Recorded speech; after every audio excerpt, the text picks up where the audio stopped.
Qatar में मौत की सजा पाए 8 भारतीयों को 18 दिसंबर का इंतजार है। जी हां, 18 दिसंबर को इन 8 भारतीयों को जीवन दान मिल सकता है। इस वक्त हर कोई 18 दिसंबर का इंतजार कर रहा है। अब आप सोचेंगे कि ऐसा क्या है 18 दिसंबर को? दरअसल कतर का नेशनल डे यानी कि राष्ट्रीय दिवस होता है 18 दिसंबर को।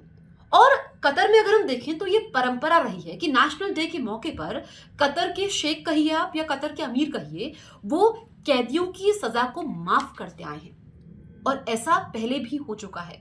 तो ऐसे में जो भारत की तरफ से प्रयास किए जा रहे हैं, चाहे हम राजनयिक स्तर की बात करें, वो हम प्रयास कर रहे हैं, कानूनी विकल्पों पर विचार हो रहा है क्योंकि इस घटना ने हर भारतीय को हिलाकर रख दिया।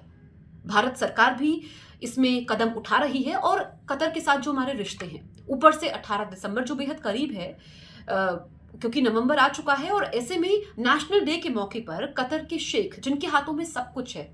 और इससे पहले अगर मैं आपको उदाहरण दूं तो एक फिलीपींस के नागरिक थे जिनको मौत की सजा सुनाई गई थी, लेकिन उसके बाद वहां की कोर्ट ने आजीवन कारावास में उसको तब्दील कर दिया था।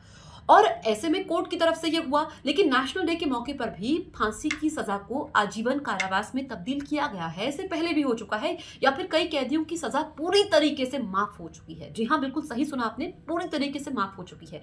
और कतर में तो ये रहा है कि पहले सजा दी जाती है, उसके बाद उसमें सजा में कटौती होती है। ये वहां पर कानून ऐसे ही चलते हैं और इसका इतिहास रहा है।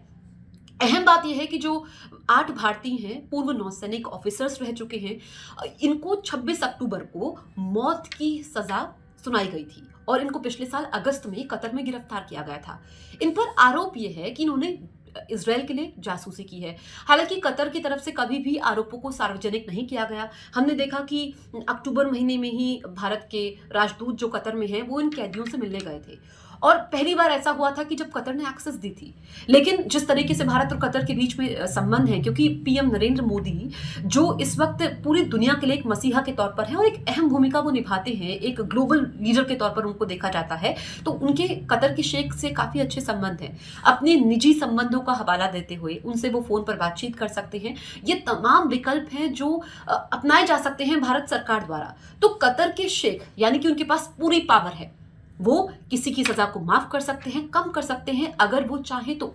फिर दूसरी तरफ अगर हम देखें तो बहुत सारे ऐसे देश हैं जैसे कि तुर्की, जो कि मध्यस्थ की भूमिका निभा सकता है।